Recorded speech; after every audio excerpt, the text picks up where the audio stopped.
tej pory panowało, że o, dziewczyny w IT, super jak się jakaś pojawia, jest rodzynkiem w całej jest sali. egzotyczne w jakiś Dokładnie. sposób, tak? Więc sama też sobie chyba mówiłam, że być może tu nie pasuje, chociaż nigdy nikt na mojej drodze zawodowej z chłopaków, z którymi pracowałam, dziewczyn, moich kierowników, nie dawał mi absolutnie tego do zrozumienia. Byłam zawsze partnerem do rozmowy, a nie jakąś tam dziewczynką, która sobie wymyśliła, że będzie pisać. Witam w kolejnym odcinku naszego cyklu Go For It. Cyklu, w którym pokazujemy historię osób, którym sukcesem udało się przebranżowić do pracy w IT i bez wątpienia taką historią jest historia Marty. Marta, czym zajmowałaś się, zanim zdecydowałaś się pracować w IT? Ojejku, ciężko powiedzieć jednym słowem, wieloma rzeczami. To po kolei.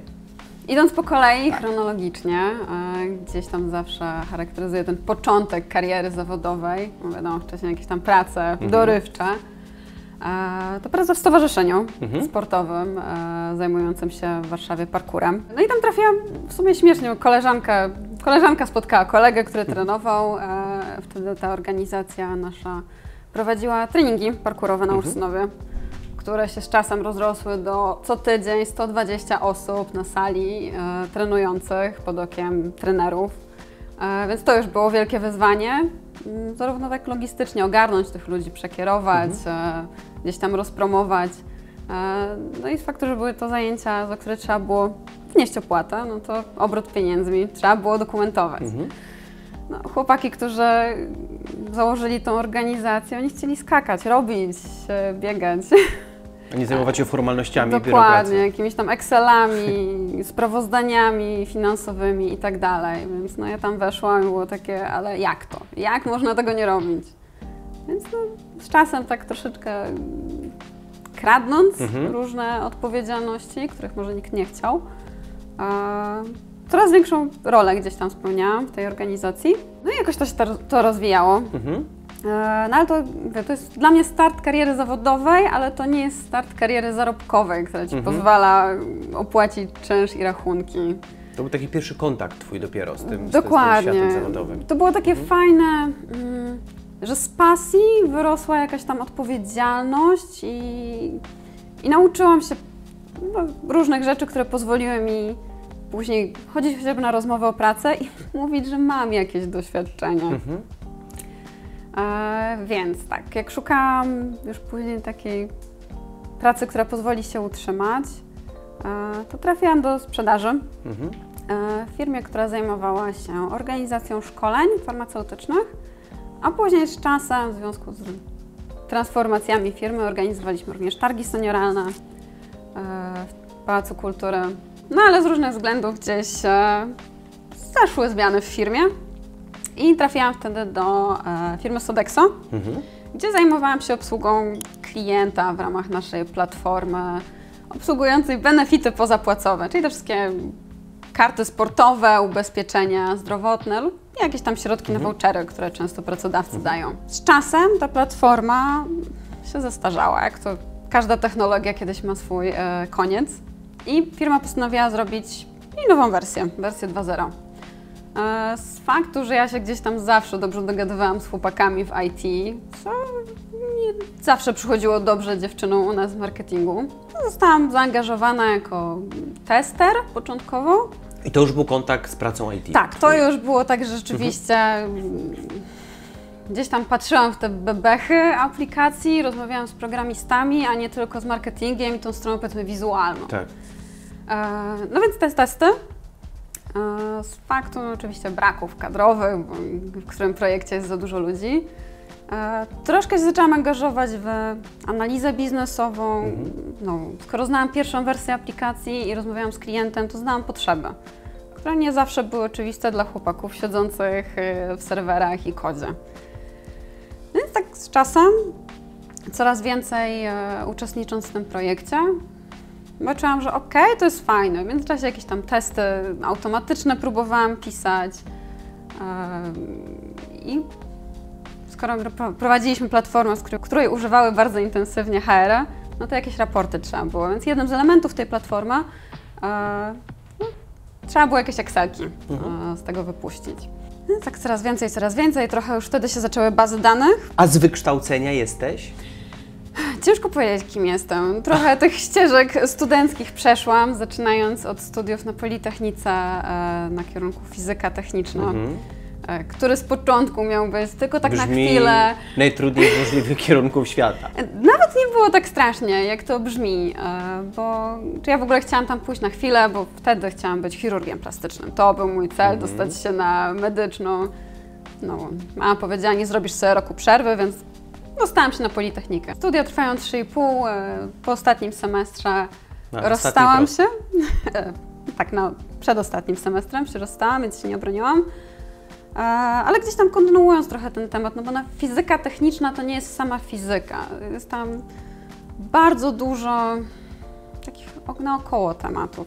Właśnie języki programowania C, C++, Java się pojawiały, SQL też się pojawiał. Więc idąc tym kierunkiem, postanowiłam pójść na informatykę i ekonometrię na SGGW, gdzie no, analiza matematyczna na każdym z tego typu kierunków się pojawia. To piekło już przeszłam. Więc skończyłam informatykę i ekonometrię, gdzie tutaj sporo tej ekonomii, statystyki, która teraz jest mi bardzo pomocna. No i dalej gdzieś tam, żeby dokończyć ten ciąg studiów, ekonomię. Co ciekawe, wtedy jeszcze w czasach przedpandemicznych ekonomię na Uniwersytecie Łazarskiego w formie online całkowicie, już wtedy.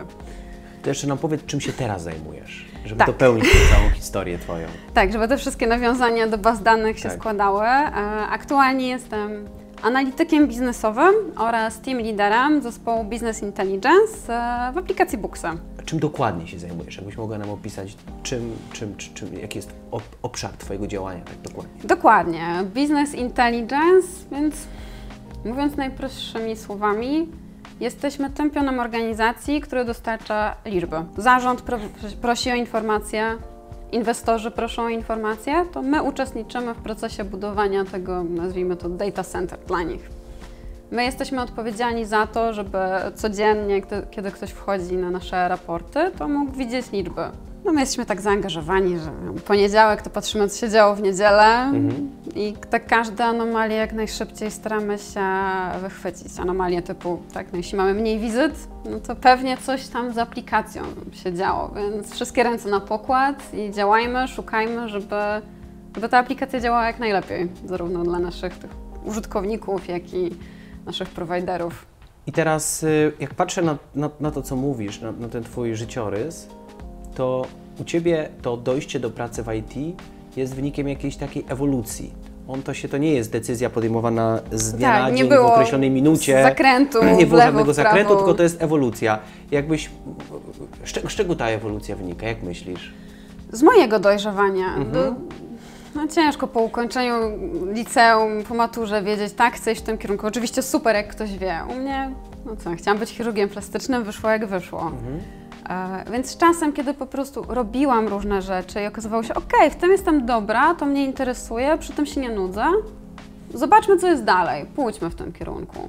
Jak Ciebie słucham, to jesteś bardzo dojrzała w tym, co mówisz i zastanawiam się, jak dużo tego wyciągnęłaś z kursów, studiów podyplomowych, edukacji, warsztatów, w których brałaś udział, jeśli brałaś udział, a ile z Twojego własnego doświadczenia jest takiej pracy samej nad sobą? Jakbyś mogła nam trochę uchylić rąbka tajemnicy, jak pracowałaś nad tym? To, co miałam wpisane w CV, że fizyka techniczna, to brzmiało dobrze. Mimo że z mojej perspektywy, mimo że te studia brzmią bardzo poważnie i bardzo ciężko, to nie są takie studia stricte, z których wychodzisz, jesteś deweloperem i alfą i omegą w tym obszarze.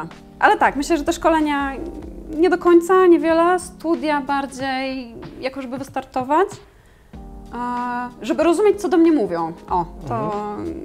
Żeby te podstawy ekonomii rozumieć, bo moja późniejsza kariera studencka bardziej szła w stronę ekonomii, statystyki. Kursy oczywiście były, one wynikały często z takiej mojej własnej inicjatywy, typu jeśli zaczynałam pisać jakieś SQL-e, no to okej, wygooglowałam coś. Z reguły z jakiegoś darmowego kursu podstawowego skorzystałam.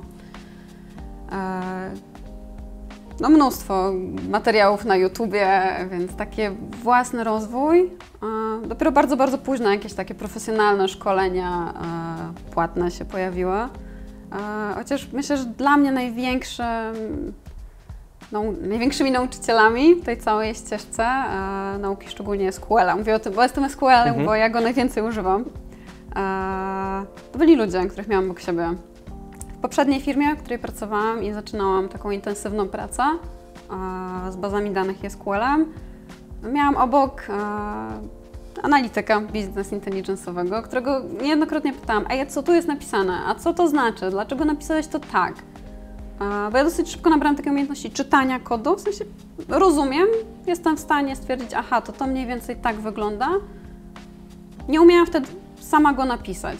Jak z nauką języków obcych. Bardzo często rozumiemy, co do nas mówią, ale już żeby wydukać coś z siebie... To jest ten dalszy etap, prawda? Dokładnie. A potem jeszcze dochodzi śmiałość wykorzystania tego języka. Więc dokładnie tak to u mnie wyglądało z tym SQL-em.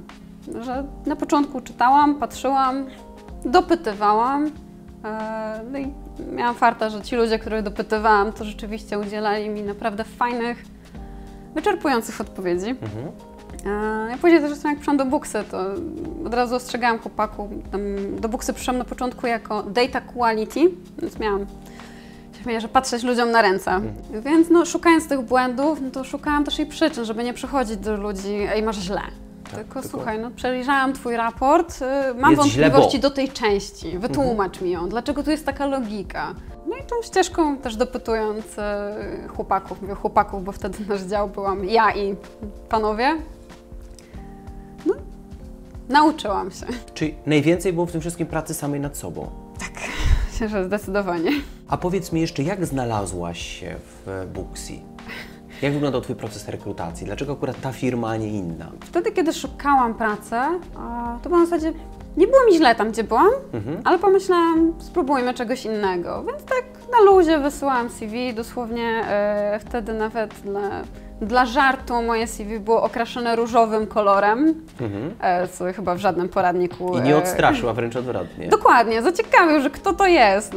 Różowy kolor wysyłać, a no Booksy jest taką bardzo przyjacielską firmą, nie szukamy ludzi pod krawatem w wykrochmalonej koszuli, ale takich, mamy ten flow wspólny. Czyli to pokazuje, że czasami w rekrutacji trzeba być też odważnym, bo wysłanie takiego CV wymaga jakiejś odwagi, niestandardowym może. I bycia sobą. Bycia sobą. Niejednokrotnie słyszałam, że trzeba być takim ale przecież to wychodzi z czasem. Wychodzi, że nie masz tego flow, który jest w firmie. No tak, a my w rekrutacji oczekujemy prawdy. W końcu pracujesz z tymi ludźmi 5 dni w tygodniu przez określoną ilość godzin. No musicie działać na tych samych falach. Więc moje CV, w którym miałam różową czcionkę, nawet jako ciekawostkę w umiejętnościach miałam pisane urok osobisty. Tak. Więc no to zaciekawiło, było okej, porozmawiajmy z nią. I mimo, że ja może nie miałam w tym CV takiego 3-letnie doświadczenie w pisaniu kodu, w technologii takiej i owakiej, zaciekawiło i pozwoliło dać szansę. W zasadzie, że jak już porozmawiałam z kimś i tam ktoś zobaczył, że chociażby łączę te kropki, że jestem uparta w tym dążeniu do celu i to się sprawdzi. No i trafiłam do Booksy, trafiła się okazja przejęcia opieki nad działem BI-a. Jak szybko awansowałaś w Booksy na stanowisko, w którym jesteś dzisiaj? To relatywnie bardzo szybko, bo przyszłam tam w październiku przed pandemią, a 10 miesięcy później zaproponowano mi, żebym przejęła ten dział jako team leader. Nie bałaś się odpowiedzialności w tak szybkim Bałam czasie? się bardzo. Wychodziłam jako osoba, która jest z kolegami na równym poziomie stanowiska, a nagle mam być jakąś tam ich przełożoną. Więc dla mnie pierwszą rzeczą, którą zadałam pytanie mojej przełożonej, kiedy proponowała mi ten awans, było no ale jak to? Ja tutaj z kolegami, oni się tak mają mnie słuchać. Nie wyobrażam sobie, że oni mnie przyjmą w tej roli. Przyjęli i chyba całkiem fajnie to nam wyszło. Co w tym całym procesie, w tej ewolucji, jaką już nazwaliśmy, było dla Ciebie najtrudniejsze? Najtrudniejsze? Może to zabrzmi źle, ale przekonanie samej siebie, że to, że jestem dziewczyną, wcale nie jest jakąś moją wadą. Bo chyba jeszcze, mam nadzieję już nie, ale do tej pory panowało, że dziewczyny w IT, super jak się jakaś pojawia, jest rodzynkiem w całej jest to sali. egzotyczne w jakiś Dokładnie. sposób, tak? Więc sama też sobie chyba mówiłam, że być może tu nie pasuje, chociaż Nigdy nikt na mojej drodze zawodowej z chłopaków, z którymi pracowałam, dziewczyn, moich kierowników, nie dawał mi absolutnie tego do zrozumienia. Byłam zawsze partnerem do rozmowy, a nie jakąś tam dziewczynką, która sobie wymyśliła, że będzie pisać.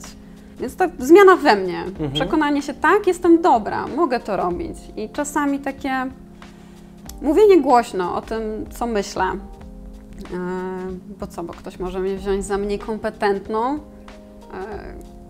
Ale gdzieś tam się z czasem przekonałam, że jeśli mówię głośno, to się opłaca, bo rzeczywiście ktoś mógł o tym nie pomyśleć. Dla mnie było oczywiste, ale nie dla wszystkich. Zanim zaczęłaś pracę w IT, miałaś bardzo dużo doświadczeń w różnych obszarach. Które z tych doświadczeń najbardziej Ci się przydały w pracy IT dzisiaj? I mówię tutaj nie tylko o takim twardym doświadczeniu, ale też umiejętnościach miękkich. Jakbyśmy mogli to wszystko tak łącznie potraktować. Takie łączenie kropek. Są takie kolorowanki dla dzieci, nie? Że idziesz od jedynki, dwójki i tam Ci się pojawia obrazek. Za dzieciaka byłam w tym dobra i teraz widzę tę analogię teraz, że jeśli coś się wydarzy w tym miejscu, ja widzę, że to będzie miało wpływ na to, na to, na to. Dzięki czemu potrafię ostrzec odpowiednie obszary. Słuchajcie, zastanówcie się nad tym. O umiejętnościach miękkich, jak powiedziałaś, tym się już wcale nie miałam dobrych umiejętności miękkich. To też jest mega ogromna ewolucja, która zaszła. Teraz szczególnie, już jak będąc team liderem, muszę umieć delegować zadania. I egzekwować. I egzekwować, tak. Chociaż już ten pierwszy etap, jak zaczynałam być team liderem, był taki, że za dużo może prosiłam, czułam się winna, że jakoś proszę o coś, co mogłam sama zrobić, bo mam umiejętności. Ale jeszcze wcześniej moje delegowanie było zadań takie bardzo ostre, że ty masz to zrobić, chociaż nie mam żadnej formalnej władzy nad tym człowiekiem, żeby kazać. I to też go zawsze do takiej ściany, prawda? Dokładnie, to nie było dobre i nawet zdarzyło mi się trafić na dywanik do mojej szefowej, która chyba całkiem umiejętnie pokazała mi, jak zmiękczyć, jak nabrać tych prawdziwych umiejętności delegowania zadań, no co właśnie później jako project manager musiałam umieć. Ale potrafisz dzisiaj o tym bardzo odważnie mówić, więc to pokazuje, że się uczyłaś na tych doświadczeniach cały czas. Cały czas się uczę, cały czas analizuję to, co robię, czy jest to dobre, czy można by to zrobić lepiej, gorzej. Ale też mam się niesamowitego farta, że mam ludzi wokół siebie, chociażby moja aktualna przełożona, do której ja mogę bez strachu przyjść i powiedzieć: hej, zrobiłam coś tak, czuję, że mogłam to zrobić lepiej. No, ona z faktu swojego doświadczenia bardzo fajnie jest mnie w stanie poprowadzić, wesprzeć, dzięki czemu te umiejętności rosną. Jesteś szczęśliwa z tego, w jakim miejscu dzisiaj jesteś, patrząc na tą swoją całą ewolucję? Jak fajnie, że mogę na to odpowiedzieć, na to pytanie odpowiedzieć prosto tak. Tak, bo ta organizacja, w której jestem, jest naprawdę fajna z kilku względów. Przede wszystkim mamy fajną ekipę, fajnych ludzi, mimo że pracujemy online.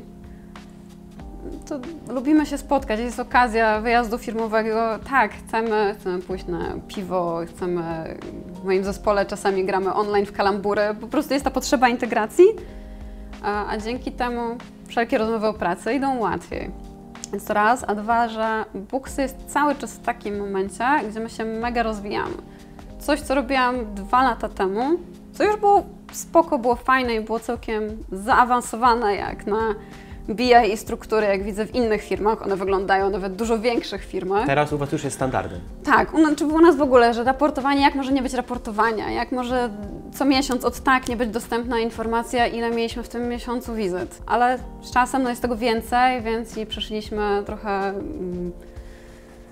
rewolucję od strony technicznej naszej hurtowni, co się wiązało z naszym rozwojem jako analityków, zarówno narzędzi, których używamy, jak i takich umiejętności, nawet właśnie tych miękkich, tak? No bo analityk to nie tylko ma dostarczyć Excela, ale też opowiedzieć coś o nim. I tu jest jeszcze mnóstwo do zrobienia, mnóstwo do wymyślenia, ulepszenia i w niejednej firmie jest mnóstwo do ulepszenia, ale po prostu w jednej z moich poprzednich firm słyszałam, że to jest zalane betonem. Są procesy zalane i tego nie robimy, nie ruszamy, działają kulawo, ale działają. U nas nie. Jeśli coś dostrzegę, że można zrobić, przedstawię plusy, minusy, no i powiem, kogo mi potrzeba, to jest bardzo, bardzo duża szansa, że się tego podejmiemy. Wcześniej lub później, bo programistów wszelkiej maści brakuje ale jest ta chęć. Ta chęć do rozwoju, zmiany i robienia rzeczy lepiej. Co byś chciała powiedzieć osobom, które są na początku tej całej drogi, które wiedzą, że chcą znaleźć za parę lat siebie w branży IT, ale nie wiedzą jeszcze gdzie, nie wiedzą jak to zrobić? Co byś chciała o tym wszystkim osobom powiedzieć? Chciałam powiedzieć go for it. No i to mówimy na samym początku naszej rozmowy. Dokładnie, ale to paradoksalnie świetnie się wpasowuje, ponieważ ja... Jeśli stwierdzam, że się nudzę gdzieś, jest mi źle, to szukałam, gdzie mi będzie lepiej, co muszę zrobić, żeby tak się stało. No i też myślę, że mówienie głośno, czy to nawet w pracy, jeśli masz stanowisko, którego nie lubisz, ale widzisz, że gdzieś tam obok robią fajne rzeczy, no i mi się opłacało to, że ja mówiłam, że mi się nudzi, że chciałabym dobrze, bo wtedy moja szefowa mówiła, to gdzie Cię możemy tutaj wsadzić, żebyś z nami została, ale się jednocześnie rozwijała. Więc no, tych fajnych ludzi miałam wokół siebie, że nawet pozornie narzekając, że coś jest nudne, dostawałam tą szansę. A szczególnie może do tych osób, które już coś tam potrafią. Wydaje mi się, że często mam taką tendencję, nauczyłem się jednej rzeczy, ja jestem super, jestem po prostu alfą i omegą w tym temacie i to jest na pewno jedyny słuszny kierunek. Więc wyznawanie tej jednej teorii, bo ja się nauczyłem w kursie i tam na kursie ktoś robił w ten sposób, no nie, posłuchajcie innych, którzy mogą mieć inne doświadczenia, czasami bardzo abstrakcyjne, ale które po prostu rozwiązania się sprawdzą w tym temacie i warto z nich po prostu skorzystać. I czego mogę Ci dzisiaj życzyć? Jak tak słucham Ciebie, tego całego Twojego systemowego podejścia do własnego rozwoju, zastanawiam się, czego ja Ci mogę tak naprawdę życzyć. Gdzie widzisz siebie za parę lat? Że to jest zawsze trudne pytanie, gdzie się widzę dalej, bo ta cała moja ścieżka była taka, coś sobie zaplanowałam i wyszło zupełnie co innego. Więc może by tak cały czas dobrze szło, żeby szło tym samym torem, bo chyba fajnie. To życzę Ci tego go for it more, czyli żebyś cały czas walczyła o swoje i rozwijała się w tym, w czym się najsilniej spełniasz w takim razie. Dziękuję.